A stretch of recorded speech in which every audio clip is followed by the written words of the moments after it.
Hello, people. Still up at the cabin. I'm not gonna try uploading this until I get home because it takes like fucking 3 hours to upload anything from here. But this is another book that I finished at home. I have started one here. Hannibal Crosses the Alps. I probably have more books. I got more books about Napoleon and the Napoleonic Wars, but a close second place is Hannibal. I probably read my first Hannibal book. I bet you I was like 10 or 12. It's like, I remember the book, and I remember being a little bit confused about the big boulder that was in their path. The book that I read when I was a kid talked about wineskins cracking the boulder, and I thought these guys are fucking dumping wine on themselves and then running running into a boulder. I didn't understand. It goes into the boulder much better in this. Uh, Pretty much the whole book is about just him crossing the Alps, which was really cool because I didn't need a recap of everything. They did recap the first Punic War, and they really even didn't touch on Lilybaeum, which was where all the cool fighting was.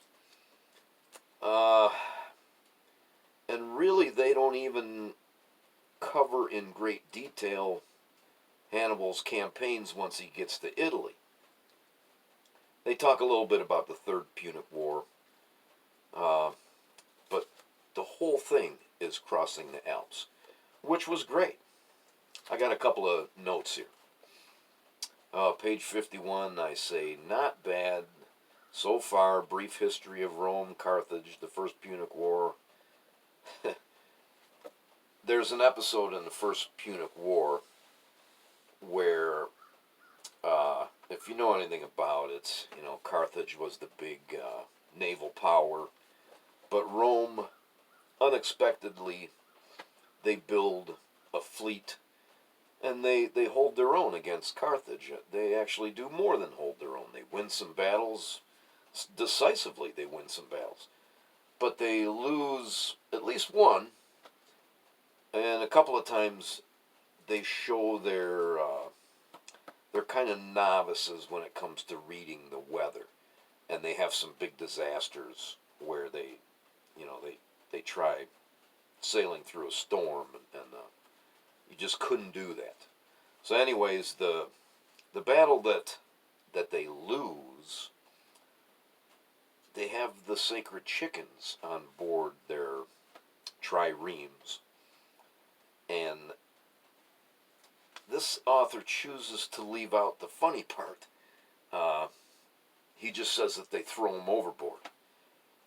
The whole story is they would give these sacred chickens some food, and I guess watch how they eat. I don't really understand, but apparently the Roman admiral, the chickens wouldn't eat, which is a bad omen. And this Roman admiral really wanted to go into battle, so apparently he throws the chickens overboard, and as he's doing it, he says, "If they're not hungry, let's see if they're thirsty." I always thought that was really funny. This guy leaves it out. Hannibal's childhood is in here. It kind of irritates me that he doesn't call France Gaul. He calls it France. It's like another 1,500 years before there's any kind of a French language or anything like that. I got bottom paragraph and the next page. While Hannibal was planning the logistics of the march and discussing the problem of food, one of his generals, Monomachus, told the war council that he feared starvation in the Alps more than he feared the Romans.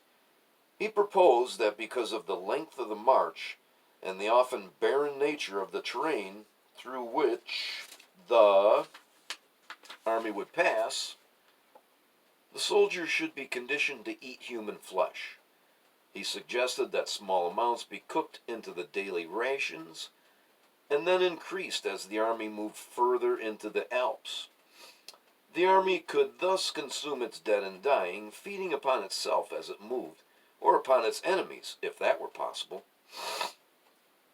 Hannibal allegedly could not bring himself to accept this idea, and the matter was dropped. At least no further mention of it appears again in the ancient sources. Perhaps the story is true, or perhaps it was Roman propaganda.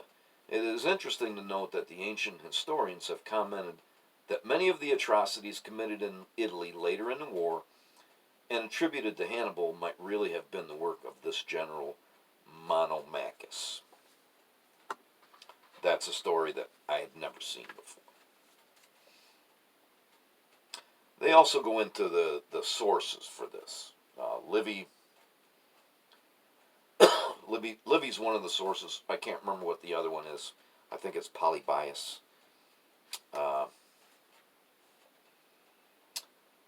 Other authors have maintained that Barcelona is not a Barcid place name.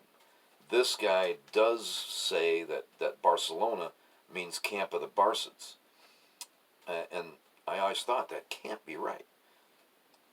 It is a Barcid place name. Indian versus African elephants. And I meant to go back to see if one of the other books I have is also by this author, because this guy maintains that the Indian elephant is bigger than the African elephant and more ferocious. And I've seen that in print before. You know, a simple Google search shows you that the African elephant is bigger. And I already knew that anyway. I mean, everybody knows that, don't they? I don't have a lot of notes in here. I read this book in 3 days. My last note is What Happened to Hannibal's Eye. I've read a lot of different accounts. This book, they all agree that it happens while Hannibal and his army are marching through this big-ass swamp. This book says that there's a fever that infects the army, and it gets his eye. There's this thing called ophthalmia, that, it happened to Napoleon's army when he was in Egypt. It was very common, and if it went too long, you would go blind. Usually, that ophthalmia doesn't just infect one eye. I also read another book that said Hannibal got stung right in the eye by a hornet. I kind of favor the hornet sting thing. This book was 219 pages. The author's name is John Previs. And it was interesting because Mr. Previs and his wife hiked through the Italian Alps. You know, they were really concerned about what passes did Hannibal use and where did Hannibal get ambushed.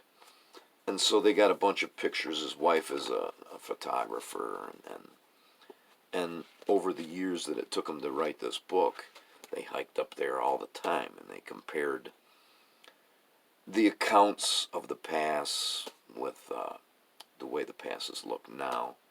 It was kind of interesting. I really enjoyed it. Thanks for watching.